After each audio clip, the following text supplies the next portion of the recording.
Secretary महाराज जी एवं अन्य सभी महाराज जी के चरणों में मेरा प्रणाम। प्यारे साथियों, छोटे छोटे प्यारे बच्चों, आप सभी को मेरा नमस्कार। आज राष्ट्रीय युवा दिवस के अवसर पर हम सभी एकत्रित हुए हैं। प्यारे बच्चों, 12 जनवरी सिर्फ एक तारीख नहीं, ये दिन है युवाओं के आत्मविश्वास, शक्ति के पावर हाउस के अवतरण का। यह दिन है जब जन्मे स्वामी विवेकानंद महाराज, जिन्होंने पूरी दुनिया के सामने उस समय भारत का सिर गर्व से ऊंचा किया जिस समय भारत अंग्रेजों की यातनाएं सह रहा था, जिस समय भारत गुलाम था। 1863 में जन्मे स्वामी जी के जन्म से कुछ वक्त पहले 1857 में एक क्रांति हुई देश में, जिसको अंग्रेजों ने इतनी बेरहमी से कुचला कि हमारे वीर क्रांतिकारियों को जिंदा जला दिया, फांसी पर लटका दिया और जेलों में भूखे मरने के लिए छोड़ दिया। उसी समय श्री श्री भगवान रामकृष्ण जी के सानिध्य में वट वृक्ष बने स्वामी विवेकानंद। कोई भी वट वृक्ष कितना भी बड़ा बन जाए, उसके पीछे का मूल हमेशा महान होता है। वही महानता, वही कर्तव्य, वही हमारे लिए एक उपहार श्री रामकृष्ण परमहंस जी ने छोड़ा, भगवान ने छोड़ा। इस वट वृक्ष का परिचय संसार से होता है 1893 में, जब शिकागो में विश्व धर्म महासभा का आयोजन होता है। स्वामी जी भगवा वस्त्र पहने एक युवा सन्यासी उस विश्व के सम्मेलन में, जहां अनेक देशों के धर्मगुरु पधारे हुए हैं, मंचासीन होते हैं और कहते हैं sisters and brothers of America. फिर क्या था, पूरी सभा तालियों से गूंज उठी। ऐसा क्या था इस वाक्य में जिसने उन विदेशी धर्मगुरुओं को ताली बजाने के लिए मजबूर कर दिया, अमेरिका को ताली बजाने के लिए मजबूर कर दिया? क्योंकि पूरा विश्व हमें जानता है सपेरों का देश। सपेरों के देश के नाम से उस समय अंग्रेजों ने हमारी पहचान बना रखी थी। दोस्तों, यह सिर्फ एक वाक्य नहीं था, यह आह्वान था कि भारत आया नहीं है, भारत जाग गया है और अब दहाड़ेगा। भारत अंग्रेजों की विरासत नहीं है, भारत की मूल संस्कृति स्वतंत्र है और उसको, उसका पालन करने वाले, उसका प्रचार करने वाले इस देश में जिंदा हैं। ये संदेश था स्वामी जी का। स्वामी जी ने अमेरिका में अपना परचम लहराया और फिर इंग्लैंड, फ्रांस आदि यूरोपीय देशों की यात्रा पर निकल गए। वहां स्वामी जी की ख्याति बढ़ी।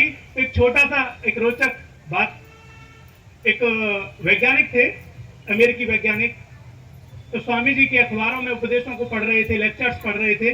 तो जैसे आप लोगों के मन में एक प्रश्न रहता है ना हमेशा कि हम भगवान को क्यों माने, भगवान है कहाँ, भगवान की जरूरत क्या है, ऐसे ही उन वैज्ञानिक महोदय ने स्वामी जी से कहा, स्वामी जी एक बात बताइए, आपके द्वारा बताया गया इंडियन फिलोसफी, उसमें कहते हैं कि भगवान कण कण में है, पत्ते पत्ते में कृष्ण है, पत्ते पत्ते में राम है, कण कण में श्याम है, शिव है। तो एक व्यवस्था जो भारत में आपने बनाई है, मंदिरों पर खर्चा करना, धर्मशालाएं खोलना, आश्रम बनाना, इतना घंटा बजाना, क्यों इतना पैसा खर्च करते हो भाई? जब कण-कण में परमात्मा है तो कण-कण में मानो क्यों इतना टाइम वेस्ट करना, पूजा अर्चना साधना ये सब। स्वामी जी बोले बात तो ठीक है आपकी। तो स्वामी जी उनसे बात करते करते जा रहे थे तो महोदय की गाड़ी के पास स्वामी जी पहुंचे तो गाड़ी की एक टायर की हवा निकली हुई थी। स्वामी जी बोले, महोदय वेयर इज नॉट एयर, हवा कहाँ नहीं है? महोदय बोले, एवरीवेयर, हर जगह हवा है। तो महोदय अपनी गाड़ी में हवा भर लो, हर जगह हवा है ना, तो भर लो गाड़ी में हवा।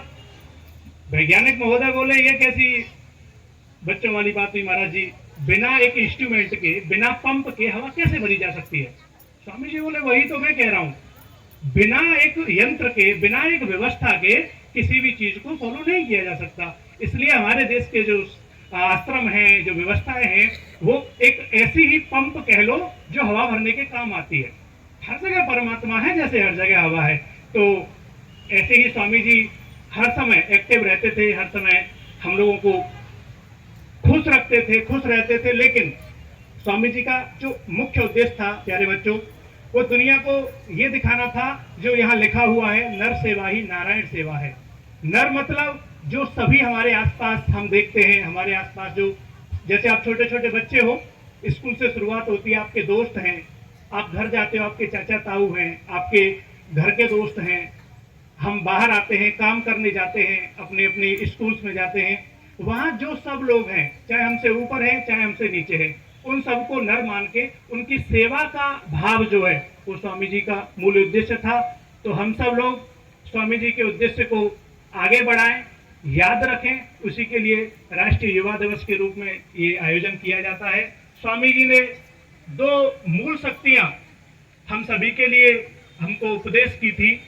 पहली थी प्यारे बच्चों, एक विचार लो, उसे लक्ष्य बनाओ, एक लक्ष्य लो, उसको जियो, उसको अपनी नस नाड़ी में बहाओ, उसका स्वप्न देखो, उसी के बारे में चिंतन करो।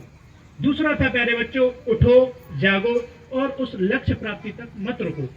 मैं आप सभी से उम्मीद करता हूं और प्रभु से प्रार्थना करता हूं, स्वामी जी महाराज आपको एक लक्ष्य दें और उस लक्ष्य की प्राप्ति में आपकी मदद करें।